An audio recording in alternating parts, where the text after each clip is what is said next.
यहाँ पे हमने मेटल लिया, यहाँ पे एमीटर लगा दिया, ये नेगेटिव एंड है, ये पॉजिटिव एंड है। यहाँ से इलेक्ट्रॉन आएंगे, यहाँ से इलेक्ट्रॉन आएंगे और यहाँ पे आके रुक जाएंगे, यहाँ पे इलेक्ट्रॉन। अब आप बोलोगे सर पिछली बार हमने डिस्चार्ज ट्यूब एक्सपेरिमेंट किया था। हाँ है ना, डिस्चार्ज ट्यूब में हमने क्या किया था, यहाँ पर जो बैटरी ली थी वो 10,000 वोल्ट की थी, यानी कि उसकी पावर बहुत ज़्यादा थी, तो यहाँ से जो इलेक्ट्रॉन बाहर निकलते थे वो खुद ही बाहर निकल जाते थे ज़्यादा। इस बार हमने क्या किया, वह 10 वोल्ट की बैटरी रखी हुई, बस हमने कहा बेटा तेरा काम है यहाँ तक इलेक्ट्रॉन को भेज, पर वो खुद बाहर नहीं निकलेंगे। ऐसा किया, अरे समझ में। अब मैंने क्या किया, यहाँ से लाइट मारी,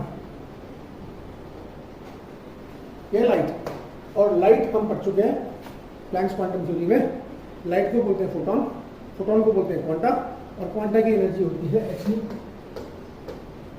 याद है।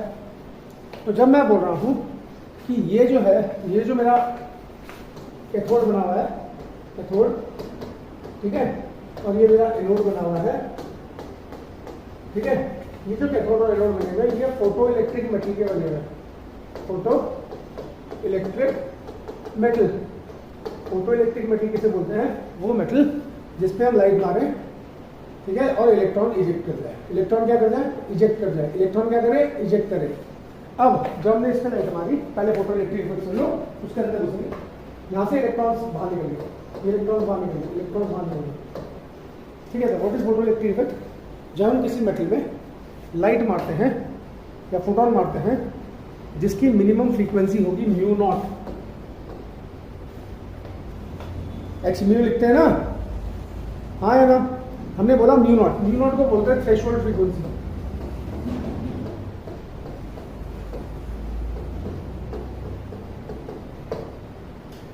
यानी कि वो मिनिमम फ्रीक्वेंसी की लाइट या वो मिनिमम फ्रीक्वेंसी का फोटोन जो आप इस पे मारोगे ताकि इलेक्ट्रॉन इजेक्ट हो जाए, उसको बोलते हैं थ्रेशोल्ड फ्रीक्वेंसी। हाँ, अगर आप थ्रेशोल्ड फ्रीक्वेंसी से कम फ्रीक्वेंसी की लाइट मारोगे तो वो इलेक्ट्रॉन का इजेक्शन नहीं करेंगी।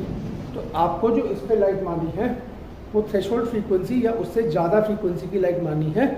Threshold frequency is the minimum frequency which can cause the ejection of electron from the metal surface. है आगे बात समझ में, जो इलेक्ट्रॉन को बाहर निकाल देगा मेटल के एटम से उसको बोलेंगे थ्रेशोल्ड फ्रीक्वेंसी, बाहर निकाल देगा।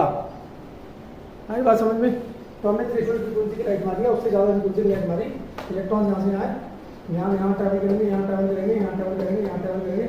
अब ये पॉजिटिव एंड दिख रहा है आपको, पॉजिटिव एंड, ठीक है, यहाँ से इलेक्ट्रॉन पास होंगे और ये एमिटर नीडल डिफ्लेक्ट होगी। जैसे एमिटर नीडल डिफ्लेक्ट होगी हमें पता चल गया कि यहाँ से इलेक्ट्रॉन बाहर गया और वो एनोड के थ्रू पास होकर इसके थ्रू पास होता है।